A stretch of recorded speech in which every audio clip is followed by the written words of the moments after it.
नमस्कार छात्रों। तो आज हम 9वीं कक्षा का हिंदी विषय का 8वां अध्याय उड़ान नाम की एक कविता आज देखने जा रहे हैं। उड़ान नाम की इस कविता में कवि चंद्रसेन विराट जी ने हम सब छात्रों को, बच्चों को इस गज़ल के माध्यम से हमारे जीवन की उन्नति, प्रगति,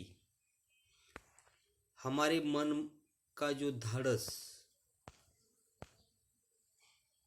और जीवन में जीते समय किसी प्रकार अपना जीवन व्यतीत करना चाहिए, इसके बारे में इस पाठ में गज़ल के पाठ माध्यम से हमें विचार बताए हैं। इस रचनाओं में विराट जी ने छात्रों के लिए स्वाभिमान, विनम्रता, दूरदृष्टि, बुलंदीपना, हौसला, जागरूक रहने का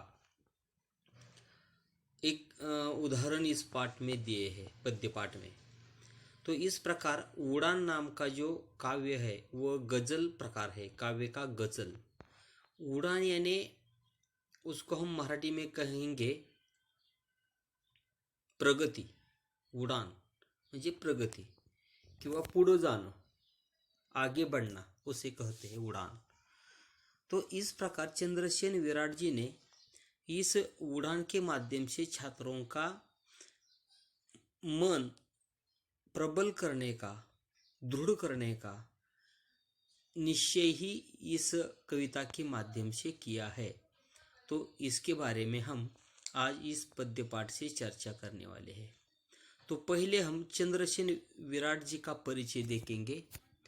तो उनका जन्म 3 दिसंबर 1936 इंदौर में, मध्य प्रदेश।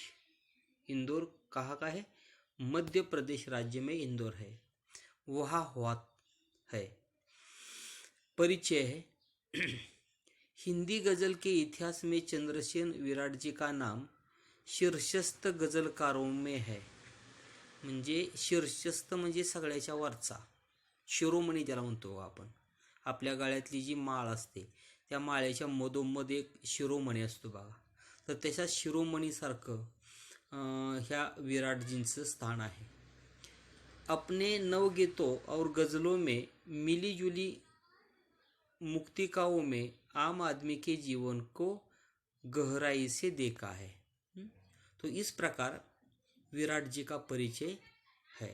तो उनकी प्रमुख कृतियाँ कौन कौन सी है, उनका साहित्य कौन सा है? मेहंदी रची हथेली, स्वर के सोपान, मिट्टी शेर देश की, धार के विपरीत आदि गीत ग्रंथ है, संग्रह है।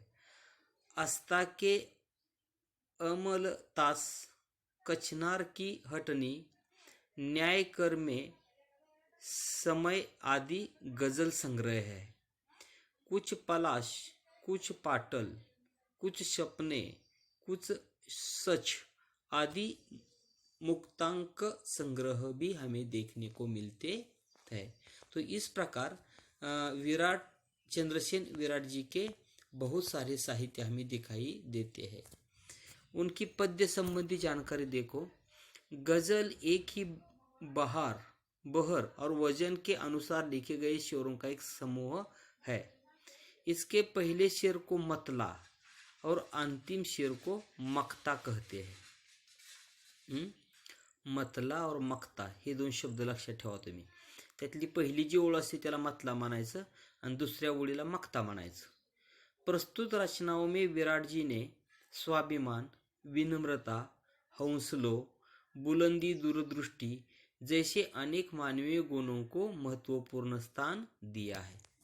तो यह हुई बात पद्य की। पद्य संबंधी हमें जानकारी कवि दे रहे हैं। तो इस प्रकार उड़ान काव्य का परिचय, कवि का, उनका जन्म, प्रमुख कृतियाँ, पद्य संबंधी जानकारी, इसमें आपको ध्यान में रखना है गज़ल कैसे होते हैं, इसका पहला शेर मतला होता है और दूसरा शेर मक्ता होता है। यह आप ध्यान में रखिए। तो हम आगे पाठ का पद्यांश देखने वाले ही है, लेकिन वह दूसरे भाग में देखेंगे। यही हम क्या करेंगे, पहला भाग समाप्त कर देते हैं, यही रुकते हैं। धन्यवाद।